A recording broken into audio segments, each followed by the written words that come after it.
terkini itu. Dan pastinya untuk waktu ini, kalau boleh saya nak tunjukkan sedikit lah, kalau di jam lebih kurang pada jam 2 petang tadi adanya sidang media yang dijalankan oleh Menteri Kanan Keselamatan ataupun Menteri Kanan Pertahanan Datuk Seri Ismail Sabri Yaakob, yang mana antara 5 tumpuan dalam sidang media itu antaranya dilaporkan hari ini tiada sambutan Hari Kebangsaan berskala. Lebih kurang pada jam 2 petang tadi adanya sidang media yang dijalankan oleh Menteri Kanan Keselamatan ataupun Menteri Kanan Pertahanan Datuk Seri Ismail Sabri Yaakob, yang mana antara 5 tumpuan dalam sidang media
Bismillahirrahmanirrahim. Assalamualaikum warahmatullahi taala wabarakatuh.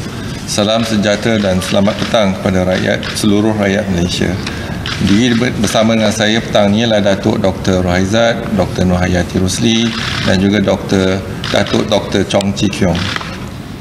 Kementerian Kesihatan Malaysia ingin memaklumkan bahawa terdapat 16 kes yang telah pulih daripada jangkitan COVID-19 pada hari ini. Jumlah kumulatif kes yang telah pulih sepenuhnya daripada jangkitan COVID-19 adalah sebanyak 8,994 kes, iaitu bersamaan dengan 96.8% daripada jumlah keseluruhan kes. Sehingga 27 Ogos 2020 jam 12 tengah hari, terdapat 5 kes baru yang telah dilaporkan. Ini menjadikan jumlah kes positif COVID-19 di Malaysia adalah sebanyak 9,296 kes. Oleh itu, jumlah kes aktif dengan keboleh jangkitan COVID-19 telah menurun kepada 177 kes dan mereka telah diasingkan dan diberi rawatan di hospital. Ingin dimaklumkan daripada 5 kes baru yang dilaporkan hari ini, 2 kes adalah kes import yang telah mendapat jangkitan di luar negara, iaitu negara Filipina dan Mesir yang melibatkan warga negara Malaysia. Dan kedua-dua kes ini dilaporkan di Selangor. Kesemua 3 kes penularan di dalam negara pula adalah di kalangan warga negara Malaysia yang dilaporkan di negeri Melaka, iaitu 2 kes saringan sebelum menjalani pembedahan di Hospital Angkatan Tentera Malaysia di kamp terendah di Melaka dan 1 kes saringan bergejala iaitu batuk dan sakit tekak juga di Hospital Angkatan Tentera kamp terendah di Melaka. Sehingga kini terdapat 8 kes positif COVID-19 yang sedang dirawat di unit rawatan rapi dan 6 kes memerlukan bantuan pernafasan. Adalah dimaklumkan bahawa tiada pertambahan kes kematian berkaitan dengan COVID-19 dilaporkan pada hari ini. Justru jumlah kumulatif kes kematian COVID-19 di Malaysia adalah kekal sebanyak 125 kes, iaitu bersamaan dengan 1.34% daripada jumlah keseluruhan kes. Sebagaimana semua sedia maklum, nilai RT ataupun R0 pada permulaan adalah merujuk kepada keboleh jangkitan sesuatu virus pada permulaan sesuatu wabak di dalam masyarakat, iaitu secara puratanya berapa ramai orang yang boleh dijangkiti oleh kes tersebut. R0 ataupun RT tertinggi yang direkod di Malaysia adalah 1.37 pada 22 Julai 2020 dan RT terendah adalah 0.58 pada 4 Ogos 2020. Dan juga diingatkan sebelum dilaksanakan PKP, R0 ialah 3.55. Selepas 4 Ogos 2020, kluster-kluster baru mula dilaporkan di Malaysia, termasuklah kluster tawar dan RT telah meningkat ketika itu. Pada 26 Ogos 2020, RT yang dilaporkan adalah 0.74. Kementerian Kesihatan sentiasa berusaha untuk mengurangkan RT kepada kurang daripada 1 secara berterusan. Ia membantu memutuskan rantaian penularan jangkitan COVID-19 di Malaysia. Oleh itu, masyarakat diminta untuk terus patuh kepada prosedur operasi standard iaitu SOP COVID-19 yang ditetapkan oleh kerajaan. Sehingga 27 Ogos 2020 jam 12 tengah hari, seramai 4,521 individu telah disaring dalam kluster tawar. Pada hari ini, tiada kes baru dilaporkan. Ini menjadikan jumlah kes positif COVID-19 bagi kluster ini adalah sebanyak 73 kes. Pecahan saringan mengikut negeri yang terbabit adalah seperti berikut. Di negeri Kedah, 3,983 individu telah disaring. 62 kes dikesan positif COVID-19, iaitu 3 kes sedang dirawat di unit rawatan rapi. 3,453 individu adalah negatif dan 468 individu masih menunggu keputusan. Di negeri Pulau Pinang, 527 individu telah pun disaring. 11 kes dikesan positif COVID-19 dan 2 kes sedang dirawat di unit rawatan rapi. Keseluruhannya ada 5 kes dirawat di unit rawatan rapi. dan 516 individu didapati negatif. Di negeri Perak, kekal 11 saringan dan di mana semua adalah negatif dan tiada saringan tambahan. Kes pertama iaitu kes indeks bagi kluster tawar dilaporkan ke CPRC Kebangsaan pada 12 Ogos 2020. Dalam tempoh 14 hari sebanyak 72 kes positif telah dikesan bagi kluster ini. Kadar positif adalah sebanyak 1.61% sehingga melibatkan 3 generasi. Pecahan kes bagi setiap generasi adalah seperti berikut. Generasi pertama terdapat 29 kes positif. Generasi kedua 23 kes positif dan generasi ketiga 20 kes positif. Mengambil kira peningkatan kes yang mendadak sehingga melibatkan daerah dan negeri lain, pihak Institut Pendidikan Perubatan Kementerian Kesihatan Malaysia telah menjalankan kajian virologi terhadap kluster tawar. Sebanyak 14 sampel telah diambil bagi tujuan full genomic sequencing dan sebanyak 4 sampel berjaya mendapat virus untuk kajian sequencing. Dan didapati virus tersebut mempunyai mutasi D614G yang mana mempunyai keboleh jangkitan yang tinggi. Virus kluster tawar ini iaitu 4 sampel telah dibandingkan dengan virus kluster PUI Sivaganga iaitu 3 sampel. Hasil menunjukkan bahawa ketujuh-tujuh virus ini adalah daripada kumpulan yang sama. Ini mencadangkan bahawa kluster tawar dan kluster PUI Sivaganga adalah kemungkinan besar daripada sumber yang sama. Namun begitu, siasatan lanjut iaitu siasatan epidemiologi masih dijalankan.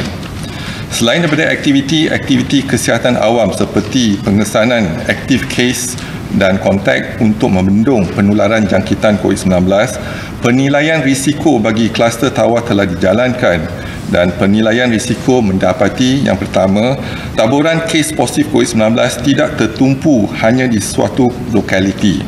Yang kedua, penularan dilaporkan berlaku daripada kes yang tidak bergejala. Dan yang ketiga ialah virus D614G sama dengan virus kluster PUI Sivaganga. Dan yang keempat, kawasan penempatan yang agak padat. Yang kelima ialah banyak pergerakan penduduk di dalam dan di antara daerah. Dan yang seterusnya ialah liputan saringan penduduk yang masih rendah. Justru seperti diumumkan oleh Menteri Kanan Keselamatan Yang Berhormat Datuk Seri Ismail Sabri Yaakob sebentar tadi telah diputuskan agar perintah kawalan pergerakan diperketatkan secara pentadbiran dilaksanakan di Aman Jaya Kedah.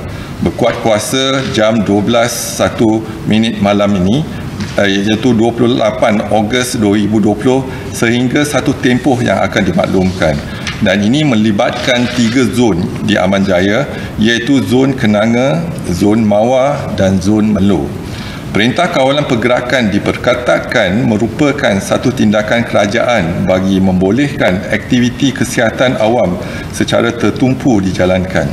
Terutamanya pengesanan kes baru di sebuah lokaliti berisiko tinggi yang dikesan mempunyai penularan jangkitan COVID-19. Masyarakat adalah diseru untuk memberi kerjasama kepada petugas barisan hadapan kerana matlamat akhir yang ingin dicapai oleh semua orang adalah menangani wabak COVID-19 dengan berkesan. Kementerian Kesihatan berharap orang ramai agar kekal berwaspada dan terus patuhi saranan serta nasihat-nasihat kesihatan yang sering ditekankan. Jadilah nasihat-nasihat ini satu kebiasaan baru dalam kehidupan harian, iaitu elakkan 3S dan 3C. Elakkan kawasan yang sesak, iaitu crowded places. Elakkan kawasan yang sempit, confined spaces. Dan elak sembang atau bertutur dengan jarak yang dekat, close conversation. Amalkan 3W, iaitu kerap mencuci tangan dengan air dan sabun, iaitu wash. Memakai alat peletup muka di tempat awam yang telah diwajibkan oleh pihak Majlis Keselamatan Negara pada 1 Ogos 2020 atau jika bergejala, iaitu wear.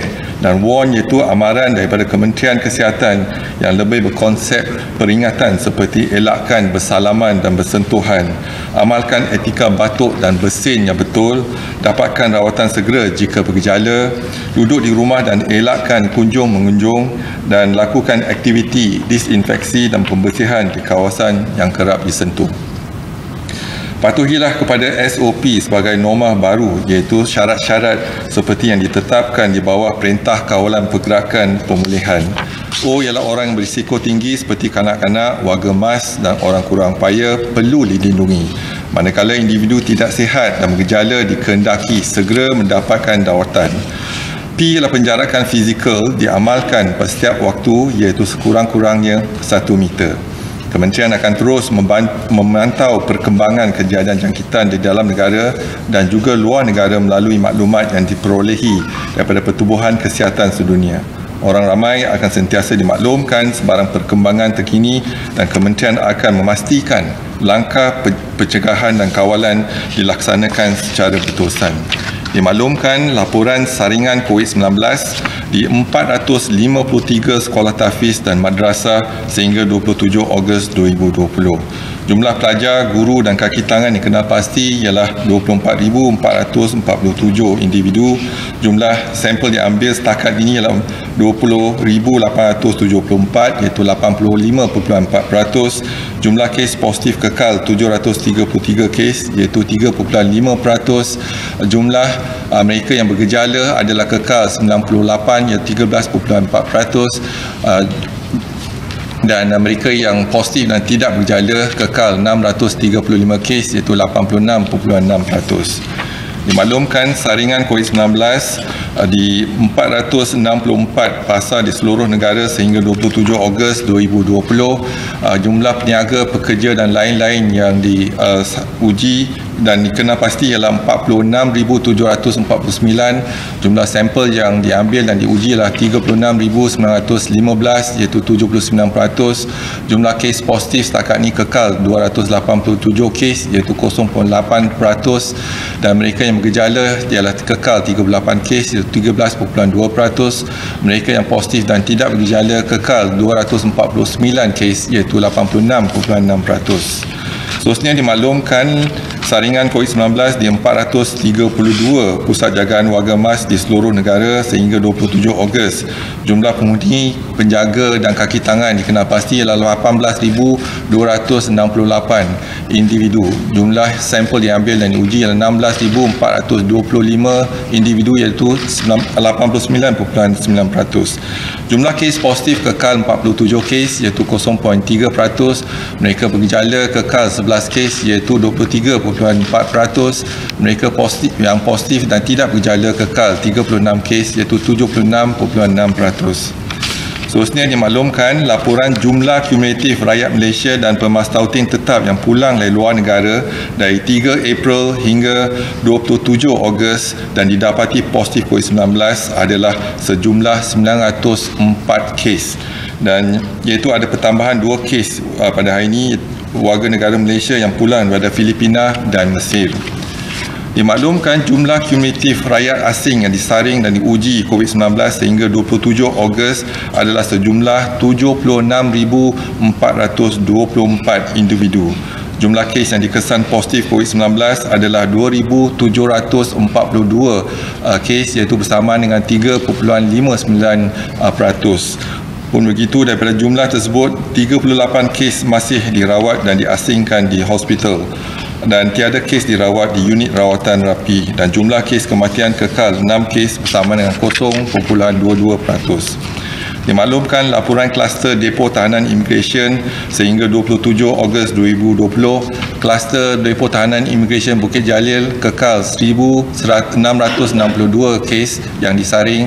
Jumlah kes positif adalah 653 dan bukan warga negara ialah 650, dan depo tahanan yang lain telah tamat tempoh pemantauan. Seterusnya dimaklumkan pada hari ini iaitu laporan kluster COVID-19 yang aktif di Malaysia sehingga 27 Ogos 2020. Dan pada hari ini tiada pertambahan kes dilaporkan di kesemua 9 kluster yang masih aktif dipantau termasuk kluster Tawar. Dimaklumkan juga laporan kapasiti harian 58 makmal COVID-19 yang menjalankan ujian RT-PCR sehingga 26 Ogos 2020 adalah sejumlah 38,236 ujian seharian. Dan semalam 8,779 RT-PCR ujian telah dijalankan bersamaan dengan 23%, dan masih ada lagi data-data negatif yang tidak sempat disalurkan kepada Kementerian Kesihatan daripada makmal swasta dan juga makmal universiti. Dimaklumkan laporan jumlah kumulatif ujian COVID-19 untuk pesakit sebelum menjalani pembedahan di Hospital Kementerian Kesihatan setakat 26 Ogos 2020 adalah sejumlah 108,960 pesakit. Daripada jumlah tersebut, 56 pesakit dikesan positif COVID-19 bersamaan dengan 0.05%. Dan dimaklumkan jumlah kumulatif ujian RTK antigen setelah RTK antigen iaitu sehingga 26 Ogos 2020 adalah sebanyak 170,678 ujian, dan daripada jumlah tersebut 378 ujian RTK antigen adalah positif dan bersamaan dengan 0.2%. Jadi pada hari ini dapat kita simpulkan 5 kes warga negara Malaysia positif COVID-19 telah dilaporkan, iaitu 2 kes import, yang 1 kes pulang dari Filipina dan 1 kes pulang dari Kairo, Mesir, dan 3 kes jangkitan tempatan, kesemuanya dikesan di negeri Melaka. 2 kes adalah daripada saringan dan ujian sebelum menjalani pembedahan, dan 1 kes bergejala batuk dan sakit tekak dikesan di Hospital Terendak Melaka. Dan saya buka kepada sebarang pertanyaan, dipersilakan.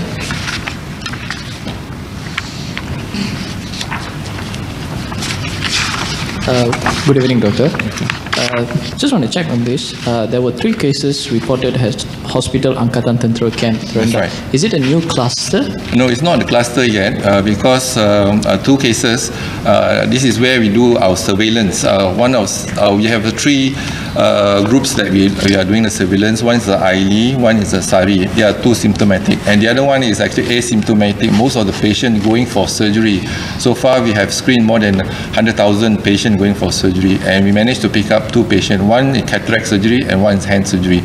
They are not a cluster, and the other one is a staff who have symptoms and screened and are noted to be positive. Thank you. Thank you. Hi, Datuk. Tan Sri, sorry. Just on the Tawa cluster, Tan Sri. Yes. You mentioned today that the mutation is seen in Tawa and there could be a link between Tawa and Sivaganga. Just wondering, is it the same index case, the restaurant owner, and has the ministry determined the cause of infection? And another one on Tawa, which is we realize many children in this cluster. I think when we counted, it's 21 children in Tawa cluster. And we know that COVID-19 has a very severe impact on immune systems. So wondering if that could be a cause of concern for especially the children. Yeah. All right, thank you very much. So from the genomic sequencing, we managed to find that the cluster from the Tawa and the demutation from the Tawa and the PUI Sivaganga is the same. So, but we have not found epidemiology link. So now we need to investigate which patient, for example, have a link to the Sivaganga group. But the virus is the same virus, the same mutation. So that's what we have found from our lab. So it's still ongoing because 14 samples have been sent. So 4 samples we got the report. But what is more important, we know that if there's a mutation of D614G, that means the infectivity is high. So nonetheless, in terms of action plan, in terms of our public health intervention, remains the same. So what we need to do is step up our public health intervention. And as you can see, that for the last 16 days, we do not have any cases from PUI Sivaganga because of our rapid public health action. So now we need to focus on this group in cluster Tawa. And as some of the issues that we raise here is that it's not in one confined locality. So we are aiming on the targeted group. So we also have found that in one area that we are going to impose on the enhanced MCO administratively. So we hope that that will contain the infection. Nonetheless, today we do not have any cases from the cluster from Tawar. So we hope that our public health action will manage to address the issue. Second is with regards to children. Yeah. So at the moment, yeah, we do know that 21 children are positive from the total of 73 positive cases. But none of the children have been admitted into the ICU or for treatment. So which means in terms of they are susceptible to infection, there's no doubt about that. But in terms of the spread or even severity of the infection, they are still treated in our hospital. So we are monitoring them closely. We hope that they are able to recover from this infection. And as you can see that our recovery rate is very good. And even looking into the fatality, there's no children that have been succumbed to the virus infection. Plus, in terms of the recovery rate, is very high, almost 96.8 or 97%. So we hope that most of them will recover in time. Thank you, Tan Sri. Just two more questions unrelated to Tawar. First one is on testing. We realized that TAFE students and also I think old folks homes, the testing numbers have been the same since last month. Just wondering, has KKM stopped testing them, and if yes, what is the reason? And the second question is, I think many Malaysians were surprised when you mentioned that top ministry officials didn't know or weren't informed about the minister breaking home quarantine. Just wondering about the compound, because it was issued under the ministry. Was it issued without your knowledge, since it was issued on August 7th and you only found out last week? Thank you. All right, thank you. With regards to testing, so yes, we share with you the cluster group. We have not increased the testing, but what is more important is that we are monitoring the situation. That means the positive cases, symptomatic cases, or even asymptomatic cases being diagnosed. Meaning, if they have SARI, for example, they come to the hospital, or they have ILI, they come to our clinic, then we do the screening. So, but we are not actively going after them because we found that the positive cases are less now. So we are monitoring in terms of the numbers, but not actively going after them. And we are looking into our new clusters. So our focus is mainly in the new clusters, especially in the northern region. So that's where our resources, we are putting our resources there. So, and then the next question with regards to that, I think I have answered the question before in the last PC. More importantly is under the police purview, and then perhaps it's good that it will be a prejudice for me to answer the question. Let the police do the investigation and come up with the report, and let's take on from there. Hi, Tan Sri. Just 3 questions. One is to follow up on the infections in children. Some countries have seen a link between Kawasaki disease and type 1 diabetes in children that have been infected with COVID-19. I was just wondering if you've seen this in Malaysia. My second question is, we've now seen the third cluster with the D614G mutation. Does this pose a threat to the community? And the last one is, the US has recently authorized the use of convalescent plasma as COVID-19 treatment. So what is KKM's stand on this matter? Okay, thank you very much. So for I think the Kawasaki disease, as far as we are concerned, that it happens in children, but we have not seen in our patient. More importantly is that it's because of the rashes as well as the vasculitis. And as I said before, this virus, there are 3 main complications. One is the lung, affecting the lung and then causing pneumonia and etc. Second, the virus attacks the endothelial of the vessel, so causing vasculitis and even shedding inflammation in the vessel, endothelial region, and that causes stasis and then the surge of the platelets and etc. Then clots formation.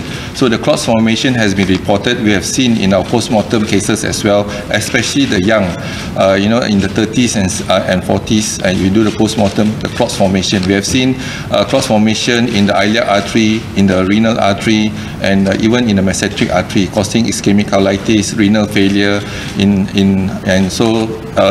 as well as a heart attack if it's in the heart, as well as stroke if it's in the brain. So there's a lot of complication with regards to the clots. And then third is actually the immune response. The immune response, as far as you are concerned, that when you start to have a virus infection, you get the IgM first, and then you're followed by the IgG. Usually IgG will last a long time, but we realized that after 8 weeks there's a decrease in the IgG. From our study in one of the group infected in a school that we looked into the serology test, the IgG, we only found about 20% after 3 months. So from reports from China and other countries, only 17% of IgG reported after 3 months, which means that they can get a reinfection again, the possibility of reinfection, because you do not have the antibody to fight the virus. And also there's a lot of question with regards to the vaccine, but we do not know the response of the vaccine until we have the data to substantiate the facts. So these are some of the findings that we have, and we hope that we'll continue to do serology tests in terms of the antibody response in our patient that's been infected. So we are following them closely every 3 months, and then we'll see some of them volunteer for the blood for us to study. Then in terms of convalescent plasma, yes, again, if I'm not mistaken, the last is 12 or 13 patients already stepped forward to donate their blood to us, and then and we managed to have 22 packs of convalescent plasma ready, but we have not used it. Most important is that concentration of the plasma, whereby the antibody that we are looking into it. So if we can actually accumulate in terms of the convalescent plasma, if we have ill patient, for example, then a response of antibody is not there, and we can use this convalescent plasma. So far we have not used it because our patient in ICU is not many. Recently we only have 6 patients. Before that, I think the last couple of weeks our patient was very low. So hopefully we do not need to look into the usage of this convalescent plasma. But more importantly, this is also under our monitoring, and just like what we used to do, hydrochloroquine and lopinavir, ketonavir and all that, we are using off-label. So we hope that there's more evidence in literature for us to use convalescent plasma or not to use convalescent plasma.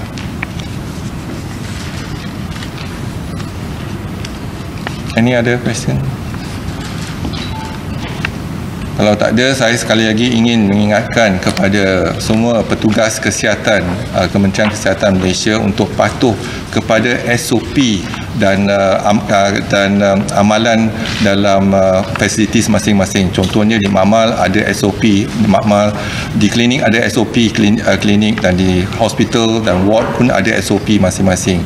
Jadi kena patuhlah kepada SOP, pastikan kita menguruskan pesakit kita melalui SOP yang telah didraftkan oleh Kementerian Kesihatan.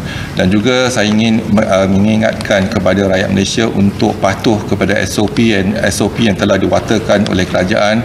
Kalau kita patuh kepada SOP, kita boleh kawal dan memutuskan rantaian jangkitan COVID-19 dalam negara kita. Kita jaga keluarga kita jaga masyarakat dan negara kita. Sekian, wabillahi taufiq wa hidayah. Assalamualaikum warahmatullahi wabarakatuh. Terima kasih.